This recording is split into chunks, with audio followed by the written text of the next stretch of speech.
L-ebda gvern ma investa tant flus għal ġid tal-ambjent.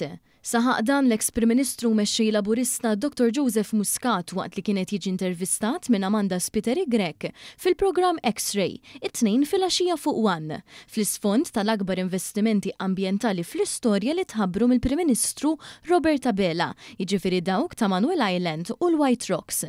Dr. Muscat saħaq li l-Prim Ministru bażla koraġġuża neħħa darba l dejjem dawn iż-żewġ artijiet kbar mis-suq għal ġid tal-ambjent u biex jitgawdew mill-familji f'pajjiżna. Ministru naħseb għamel l-ikbar investiment ambjentali li qatt sar f'Malta f'kull żmien. Meta neħħa minn fuq is-suq tal-iżvilupp Manuel Island u issa l-White Rocks għal dak ħajsiru parks nazzjonali.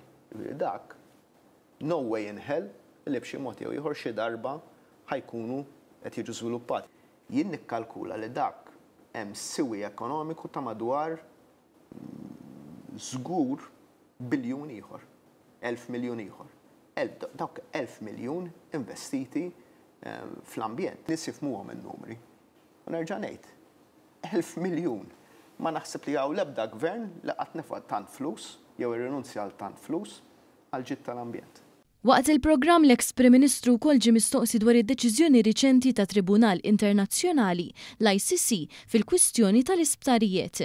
Hawn Dr. Muscat kompla jikkonferma li din il-Qorti Internazzjonali sabet li l-Gvern Malti kien ħareġ il-flus biex jitmexxew l-isptarijiet u mhux biex jinbnew sptarijiet ġodda. Aċċenna l-fatt ukoll li kull solt li ħareġ il-Gvern ingħatawlu lura f'servizzi. Mhux veru li tajnihom flus u ħarbu bihom, mhux veru li tajnihom il-flus biex jibnu u ma bnew xejn.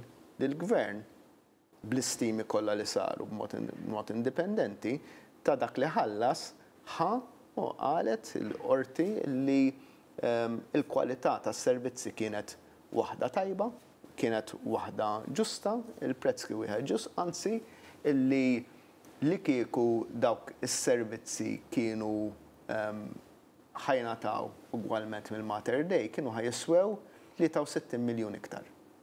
Ġifieri xi ħaġa tajba sinjal.